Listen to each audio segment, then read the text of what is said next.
Blackstone Publishing presents The Joyful Vegan: How to Stay Vegan in a World That Wants You to Eat Meat, Dairy, and Eggs by Colleen Patrick-Goudreau. This book is read by Colleen Patrick-Goudreau. To David, you are my heart, my soul, and my rock. You inspire me to be a better person every day and beautifully model what it means to be a joyful vegan. Introduction. The making of a joyful vegan. My doctrine is this, that if we see cruelty or wrong that we have the power to stop and do nothing, we make ourselves sharers in the guilt. Anna Sewell, Black Beauty.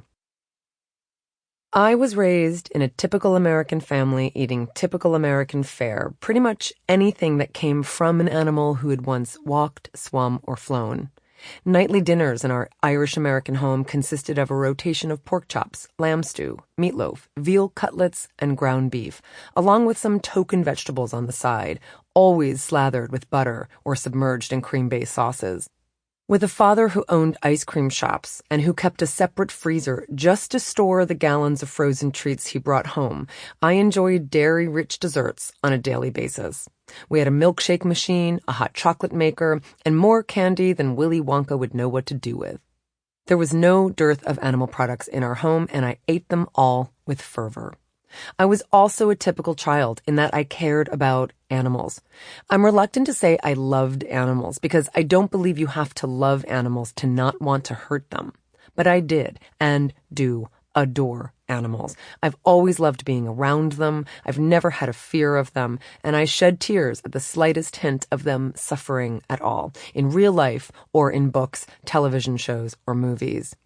When I was 8 years old, a bird with an injured wing fell from a tree in our yard, so I built a little house for her until she was well enough to fly again. When stray dogs made their way to our doorstep, I brought them in until I could return them to their homes.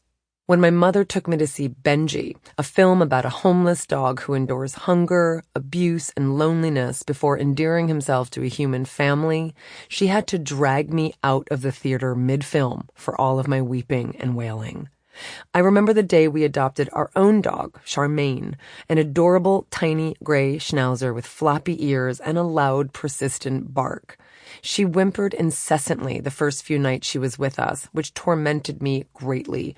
This in turn tormented my mother, who would find me in tears at her bedside in the middle of the night, begging to let our puppy come to bed with me so I could soothe her to sleep. My mother relented, and we all enjoyed restful nights thereafter. The emotional attachment I had to that little dog. Sample complete. Ready to continue?